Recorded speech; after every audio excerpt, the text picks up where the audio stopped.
Hi ನಮಸ್ಕಾರ. ಇವತ್ತು ನಾನು ನಿಮಗೆ ಡಿವಿಷನ್ ಆಫ್ ಫ್ರಾಕ್ಷನ್ನ ಈಸಿಯಾಗಿ ಹೇಳ್ಕೊಡೋಣ ಅಂತ ಬಂದಿದ್ದೀನಿ. ತಲೆ ಕೆಡಿಸ್ಕೋಬೇಡಿ, ಫ್ರಾಕ್ಷನ್ಸ್ ಅಂದರೆ ಎಲ್ಲರಿಗೂ ಪ್ರಾಬ್ಲಮ್ ಆದರೆ ಇದು ಈಸಿಯಾಗಿ ಎಲ್ಲರಿಗೂ ಫ್ರಾಕ್ಷನ್ ಅಂದರೆ ಕಷ್ಟ ಅಂತಲೇ ಅನಿಸ್ತಾ ಇರುತ್ತೆ. ಬಟ್ ಸ್ಟೆಪ್ಸ್ಗಳನ್ನ ಅರ್ಥ ಮಾಡ್ಕೊಂಡ್ರೆ ಅಂದರೆ ಅದರಷ್ಟು ಈಸಿ ಪ್ರಾಬ್ಲಮ್ ಯಾವುದೂ ಇಲ್ಲ. ಇವಾಗ ನಾನು ನಿಮಗೆ ಹೇಳ್ಕೊಳಕ್ಕೆ ಬಂದಿರೋದು ಡಿವಿಷನ್ ಆಫ್ ಫ್ರಾಕ್ಷನ್. ಈ ಡಿವಿಷನ್ ಆಫ್ ಫ್ರಾಕ್ಷನ್ ನಾವು ಹೆಂಗೆ ಸಾಲ್ವ್ ಮಾಡಬೇಕು ಅಂದರೆ ಡಿವಿಷನ್ ಆಫ್ ಫ್ರಾಕ್ಷನ್ನ ನಾವು ರೆಸಿಪ್ರೋಕಲ್ ಆಫ್ ಫ್ರಾಕ್ಷನ್ ಅಂತಾನು ಕರಿತೀವಿ. ಏನಿದು ರೆಸಿಪ್ರೋಕಲ್? ಇವಾಗ 1/a ನ ರೆಸಿಪ್ರೋಕೇಟ್ ಮಾಡಿ ಅಂದರೆ a/1 ಅಂತ ಹೇಳ್ತೀರಾ. 5/10 ರೆಸಿಪ್ರೋಕೇಟ್ ಮಾಡಿ ಅಂದರೆ 10/5 ಅಂತ ಹೇಳ್ತೀರಾ. ಅಂದರೆ ನ್ಯೂಮರೇಟರ್ನ ಡಿನಾಮಿನೇಟರ್ ಮಾಡೋದು, ಡಿನಾಮಿನೇಟರ್ನ ನ್ಯೂಮರೇಟರ್ ಮಾಡೋದನ್ನು ನಾವು ರೆಸಿಪ್ರೋಕಲ್ ಅಂತ ಹೇಳ್ತೀವಿ. ಮ್ಯಾಮ್ ಇದೆರಡನ್ನೂ ನೀವು ಹೆಂಗೆ ಮರ್ಜ್ ಮಾಡ್ತಾ ಇದ್ದೀರಾ ಅಂತ ಎಷ್ಟೊಂದು ಜನಕ್ಕೆ ಕ್ವೆಶನ್ ಇರುತ್ತೆ. ಇವಾಗ ಸಮ್ ಸಾಲ್ವ್ ಮಾಡ್ತಾ ಹೋದರೆ ನಿಮಗೆ ಕ್ಲೀನಾಗಿ ಅರ್ಥ ಆಗುತ್ತೆ. ಅದಕ್ಕೆ ನಾನೊಂದು ಎಕ್ಸಾಂಪಲ್ನ ತೊಗೊಳ್ತೀನಿ. ಸಮ್ ಯಾವುದಪ್ಪ ಅಂದರೆ 5/10 ಡಿವೈಡೆಡ್ ಬೈ 8/12. ಇಲ್ಲಿ ನೀವು ನೋಡಿದ್ರೆ ಎರಡು ಟರ್ಮ್ಸ್ ಇದೆ, first term and second term ಅಲ್ವಾ. ಯಾವ್ದನ್ನ ನೀವು ರೆಸಿಪ್ರೋಕೇಟ್ ಮಾಡಬೇಕು ಅಂದರೆ ಆಲ್ವೇಸ್ ಸೆಕೆಂಡ್ ಟರ್ಮ್. ಅಂದರೆ 8/12ನ ನೀವು ರೆಸಿಪ್ರೋಕೇಟ್ ಮಾಡಿದ್ರೆ ಏನಾಗುತ್ತೆ? 12/8 ಆಗುತ್ತೆ ಅಲ್ವಾ. ಸೊ ಮತ್ತೆ 12/8 ಏನೋ ರೆಸಿಪ್ರೋಕೇಟ್ ಮಾಡಿಬಿಟ್ರಿ, ಬಟ್ ಬೇರೆ ಏನು ಚೇಂಜಸ್ ಆಗಲ್ವಾ? ಚೇಂಜಸ್ ಆಗುತ್ತೆ. ಏನು ಚೇಂಜಸ್ ಆಗುತ್ತೆ? ಈ ಡಿವಿಷನ್ ಸಿಂಬಲ್ ಏನಾಗುತ್ತಪ್ಪ ಅಂದರೆ ಮಲ್ಟಿಪ್ಲಿಕೇಶನ್ ಆಗಿ ಚೇಂಜ್ ಆಗೋಗುತ್ತೆ. 5/10 ಇಂಟು 12/8 ಆಗೋಗುತ್ತೆ. ಓಕೆ, ಸೊ ಇವಾಗ ನೆಕ್ಸ್ಟ್ ಸ್ಟೆಪ್ಪಿಂದ ಏನಪ್ಪ ಅಂದರೆ ಮಲ್ಟಿಪ್ಲಿಕೇಶನ್ ಆಫ್ ಫ್ರಾಕ್ಷನ್ ಸ್ಟೆಪ್ಸ್ನ ಫಾಲೋ ಮಾಡಬೇಕು.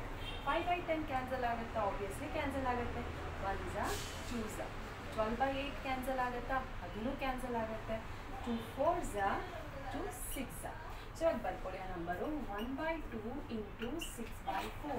ಸೊ ಇವಾಗ ನೆಕ್ಸ್ಟ್ ಏನು ಮಾಡಬೇಕು? ನೆಕ್ಸ್ಟ್ ಸ್ಟೆಪ್ಪಲ್ಲೂ ನೀವು you have to check whether it get cancelled or not. So again ಇವಾಗ 1/2 ಆಗಲ್ಲ, ಯಾಕೆ? ಎರಡು ಪ್ರೈಮ್ ನಂಬರ್. 6/4 ಆಗುತ್ತಾ?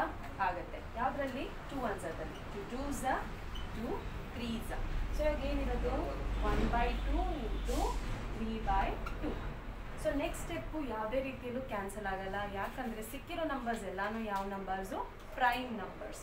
ಸೊ ಇವಾಗ ಏನು ಮಾಡಬೇಕು? ಎಲ್ಲಾನು ಪ್ರೈಮ್ ನಂಬರ್ಸ್ ಆಗಿ ಬಂದುಬಿಟ್ರೆ ಸುಮ್ಮನೆ ನೀವು ನ್ಯೂಮರೇಟರ್ನ ನ್ಯೂಮರೇಟರ್ ಜೊತೆ ಮಲ್ಟಿಪ್ಲೈ ಮಾಡಬೇಕು, ಡಿನಾಮಿನೇಟರ್ನ ಡಿನಾಮಿನೇಟರ್ ಜೊತೆ ಮಲ್ಟಿಪ್ಲೈ ಮಾಡಬೇಕು. ಇಲ್ಲಿ ಯಾವುದೆರಡು ನ್ಯೂಮರೇಟರು? 1 ಮತ್ತು 3 ಇಸ್ ಅ ನ್ಯೂಮರೇಟರ್. ಸೊ ಇವಾಗ 1 3 3 2 2. ಸೊ ಇದು ನಿಮ್ಮ ಆನ್ಸರ್ ಆಗಿರುತ್ತೆ. ಸೊ ಇವಾಗ ನೆಕ್ಸ್ಟ್ ಇನ್ನೊಂದು ಎಕ್ಸಾಂಪಲ್ ತಗೊಳ್ಳೋಣ.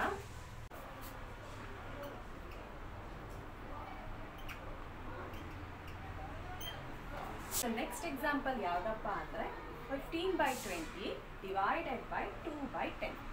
ಸೊ ಇವಾಗ 15/20 2/10 ಇದರ ಫಸ್ಟ್ ಟರ್ಮ್ ಯಾವುದು? 15/20 ಫಸ್ಟ್ ಟರ್ಮ್. ಸೆಕೆಂಡ್ ಟರ್ಮ್ ಯಾವುದು? 2/10. ಸೊ ಇವಾಗ ಯಾವಾಗಲೂ ನಾನು ನಿಮ್ಗೆ ಯಾವ್ದನ್ನ ರೆಸಿಪ್ರೋಕೇಟ್ ಮಾಡ್ಕೋಬೇಕು ಅಂದರೆ ಸೆಕೆಂಡ್ ಟರ್ಮ್ನ ರೆಸಿಪ್ರೋಕೇಟ್ ಮಾಡ್ಕೋಬೇಕು. 2/10 ರೆಸಿಪ್ರೋಕೇಶನ್ ಏನು? 10/2 ಅಲ್ವಾ. ನೆಕ್ಸ್ಟ್ ಸ್ಟೆಪ್ಪು ಸಿಂಬಲ್ಲು ಚೇಂಜ್ ಆಗುತ್ತೆ, ಡಿವಿಷನ್ ಆಗಿ ಚೇಂಜ್ ಆಗುತ್ತೆ. ಬರ್ಕೊಳ್ಳೋಣ. 15/20 ಇಂಟು 10/2. So 15/20 into 10/2. ಇವಾಗ ನೆಕ್ಸ್ಟ್ ಸ್ಟೆಪ್ ಏನು? ಮಲ್ಟಿಪ್ಲಿಕೇಶನ್ ಆಫ್ ಫ್ರಾಕ್ಷನ್ನ ಫಾಲೋ ಮಾಡ್ಕೊಂಡು ಹೋಗೋದು. ಕ್ಯಾನ್ಸಲ್ ಆಗುತ್ತಾ? Obviously cancel. ಏನು? ಕ್ಯಾನ್ಸಲ್ ಮಾಡೋದು. ಇದು ಯಾವ ಟೇಬಲ್ಸಲ್ಲಿ ಕ್ಯಾನ್ಸಲ್ ಆಗುತ್ತೆ ಅಂತ ಫಸ್ಟ್ ಅನಲೈಸ್ ಮಾಡ್ಕೊಳ್ಳೋಣ. 15 ಮತ್ತು 20 5 1 ಹೋಗುತ್ತೆ. 5 3 5 4. ಅದೇ ಥರ ಈ ಕಡೆನೂ ನೋಡ್ಕೊಳ್ಳಿ. 2 ಮತ್ತು 10 ಇದೆ. 2 1 2 5 ಅಲ್ವಾ. ಸೊ ಇವಾಗ ನೆಕ್ಸ್ಟ್ ಏನು ಮಾಡ್ತೀರಾ? 3/4 ಇಂಟು 5/1. ಸೊ ಯಾವುದಾದ್ರೂ ನಂಬರ್ ಕ್ಯಾನ್ಸಲ್ ಆಗುತ್ತಾ? ಯಾವುದು ಕ್ಯಾನ್ಸಲ್ ಆಗಲ್ಲ. 4 is not a prime number, but ಯಾವುದೇ ನಂಬರ್ ಜೊತೆನೂ ಕ್ಯಾನ್ಸಲ್ ಆಗಲ್ಲ. ಹಾಗಾಗಿ ನೀವು ಇಲ್ಲಿ ಏನು ಮಾಡ್ಕೋಬೇಕು? ನ್ಯೂಮರೇಟರ್ನ ನ್ಯೂಮರೇಟರ್ ಜೊತೆ ಡಿನಾಮಿನೇಟರ್ನ ಡಿನಾಮಿನೇಟರ್ ಜೊತೆ ಮಲ್ಟಿಪ್ಲೈ ಮಾಡ್ಕೊಳ್ತೀರಾ. So 3 into 5 is 15. 4 into 1 is.